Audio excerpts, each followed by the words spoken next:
Hello everyone, I am back with another video of react JS beginner tutorial. तो इस video में हम error handling के बारे में सीखने वाले हैं। जो error handling phase life cycle method है, जो कि आपको मैंने कुछ वीडियोस पीछे आपको मैंने इसके बारे में डिटेल में समझाया था, जिसके अंदर हमारे पास static get derived state from error था और कंपोनेंट डिड कैच के बारे में हमने इन दोनों के बारे में डिटेल में ओवरव्यू किया था।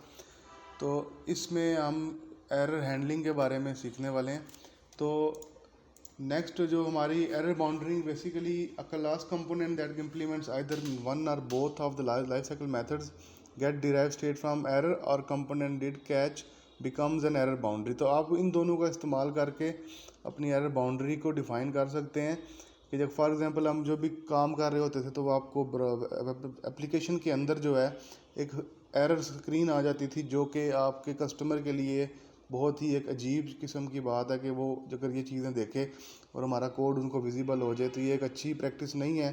तो secondly, the static method get derived state from error method is used to render a fallback UI after an error is thrown, and the component did catch method is used to log the error information।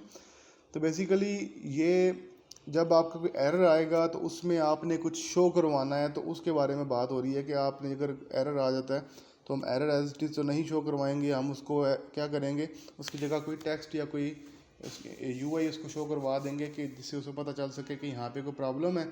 तो उसके बारे में हम practically मज़ीद समझने के लिए हम इसको देखते हैं अपने कोड एडिटर में आके। सबसे पहले हमारे पास जो है एक कंपोनेंट हमें चाहिए जो फंक्शनल होगा, इसके अंदर हम जो है फॉर एग्ज़ाम्पल हीरोज़ के नाम से कर लेते हैं। तो हीरो डॉट जेएस के नाम से हम जो है ये ऑलरेडी मौजूद है, तो हम यहाँ पे क्या करते हैं सुपर हीरो डॉट जेएस। तो इसमें हम क्या करेंगे, RFCE फंक्शनल कंपोनेंट हम एक बना लेंगे, जिसके अंदर हमने क्या करना होगा, एक पैरामीटर पास करना होगा, इसके अंदर हम नेम को पास आउट करेंगे और इसी को एज इट इज़ नीचे शो करवा देंगे। जब ये अपने पेरेंट कंपोनेंट से डेटा लेकर आएगा तो यहाँ पे ये शो हो जाएगा।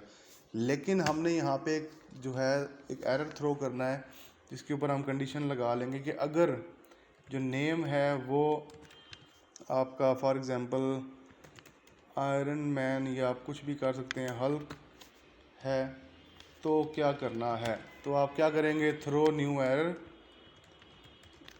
कि हल्क इज़ नॉट गिवन, या आप कोई भी एरर दे सकते हैं, ठीक है। Hulk is not for example, या कोई आप डिफरेंट कर सकते हैं कि कोई भी हीरो के for example hero this hero is not this hero was not present, या कुछ भी आप इसमें एरर थ्रो कर सकते हैं, ठीक है। तो इसमें फॉर एग्जांपल आपने जो अगर हल्क हम यहाँ पे जो है ऐड करेंगे तो ये हमें एरर देगा। आपको आप हल्क की जगह कुछ भी कर सकते हैं, फॉर एग्जांपल आप कोई फॉर एग्जाम्पल देख अपनी मर्ज़ी से कुछ भी, मतलब कि आप लाजमी नहीं है कि सुपर हीरोज़ के बारे में बात करें या कोई भी आपकी सिचुएशन हो सकती है। तो हम इसको इसी तरह लेकर चलते हैं, हल्क यहाँ पे लिख लेते हैं। तो यहाँ पे हमने इस सुपर हीरो वाले फंक्शनल कंपोनेंट को कॉल करना है यहाँ पे। तो इसमें अभी तो हमारे पास कुछ नहीं आ रहा होगा, लेकिन हमें क्या करना होगा, इसको एंडिंग एलिमेंट इसका हम यहाँ लगा लेते हैं और इसमें क्या करेंगे, हम यहाँ पे नेम को पास करेंगे। फॉर एग्जांपल हम यहाँ पे लिखते हैं आयरन मैन। तो ये देखिए हमें यहाँ पे आयरन मैन इसने शो कर दिया। ये कहाँ से शो हुआ है, यहाँ से, ठीक है। तो इसके बाद हम अगर फॉर एग्जांपल यहाँ पे कर देते हैं जी थॉर को कर देते हैं, तो यहाँ पे थॉर भी शो हो जाएगा।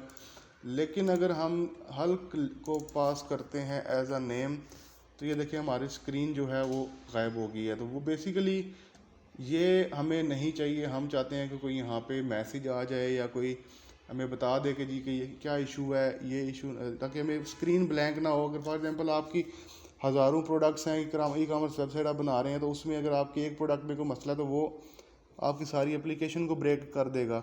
तो इससे बचने के लिए आपको जो है एरर बाउंड्री का इस्तेमाल करना पड़ेगा। तो इसके लिए हम एक फंक्शनल कंपोनेंट के बजाय एक क्लास कंपोनेंट यूज़ करते हैं, जिसका नाम हम क्या कर देते हैं, एरर बाउंड्री डॉट जेएस। तो RCC सॉरी ये हमारे ऑलरेडी मौजूद है।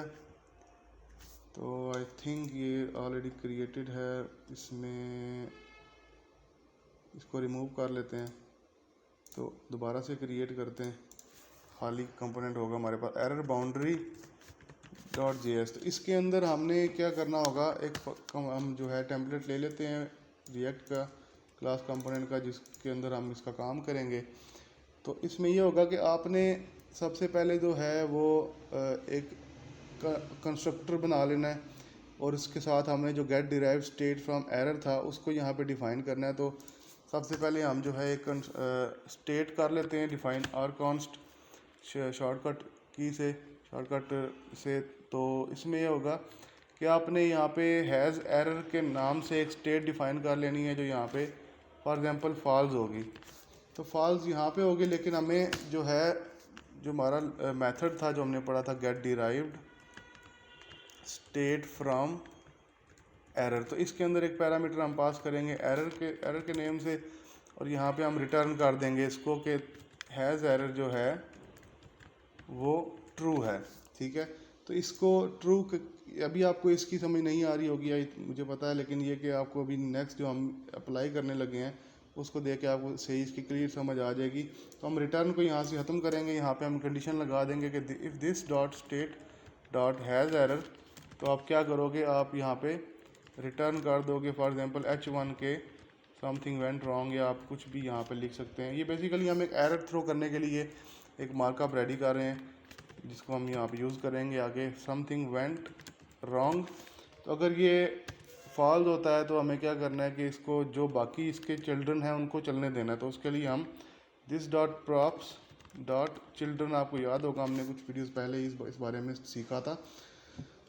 तो इसको यूज़ करने के लिए हमारे पास एरर बाउंड्री का जो कंपोनेंट है, इसको हम अपने app.js की फ़ाइल में ले आएंगे। तो इसके लिए हम इंपोर्ट करते हैं फ्रॉम कंपोनेंट्स।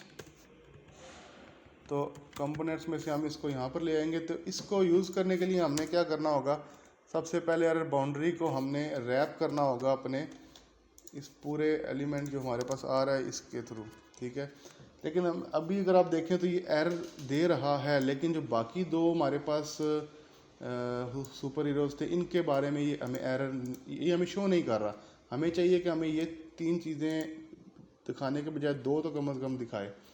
तो ये देखिए, अगर मैं कमेंट करता हूँ तो ये दो दिखा देगा, लेकिन अगर इसमें एरर आता है तो ये सिर्फ समथिंग वेंट रॉन्ग कर देगा। तो वही बात मैं करूँगा जो हमारी ई कॉमर्स वेबसाइट वाली थी, जो मैंने एग्जांपल दिया आपको, कि आपके पास हज़ारों प्रोडक्ट्स हैं तो आपके किसी एक प्रोडक्ट में मसला, तो आपकी सारी वेबसाइट ही जो है ब्लैंक पेज आपके सामने आ जाएगा। तो उसके लिए हम क्या करेंगे, हम यहाँ पे जो एरर बाउंड्री वाला हमारे पास एंडिंग टैग है, इसको बारी बारी हम इधर ऐड कर देंगे, और इनिशियल टैग को भी जो है सेट कर लेंगे। इन सब को तीनों को अलग अलग जो है हम यूज़ करेंगे। तो अब देखिए, अगर आपके पास सामने जो फर्स्ट टू थे हमारे पास उनको तो ये शो कर रहा है, लेकिन थर्ड वाले की जगह पे हमें एरर की बजाय समथिंग वेंट रॉन्ग दे रहा है, और बाकी जो हमारे एरर्स हैं वो यहाँ पे नीचे हमें नज़र आ रहे होंगे कंसोल में। तो ये बेस्ट तरीका है, आपको कम से कम जो है वो ये चीज़ें आपको लाइव भी प्रॉब्लम नहीं करेंगी। तो आई होप आपको समझ आ गई होगी कि आप इसमें जो है एरर बाउंड्री को कैसे यूज़ कर सकते हैं रिएक्ट के अंदर। तो अगर आपको मज़ीद कोई सवाल पूछना है या आपको कोई चीज़ समझ नहीं है तो आप नीचे कमेंट बॉक्स में क्वेश्चन कर सकते हैं, तो मैं आपको वहाँ पर रिप्लाई करके आंसर कर दूँगा। तो इस वीडियो में इतने रखते हैं, नेक्स्ट वीडियो में मिलते हैं और नेक्स्ट टॉपिक के ऊपर बात करते हैं।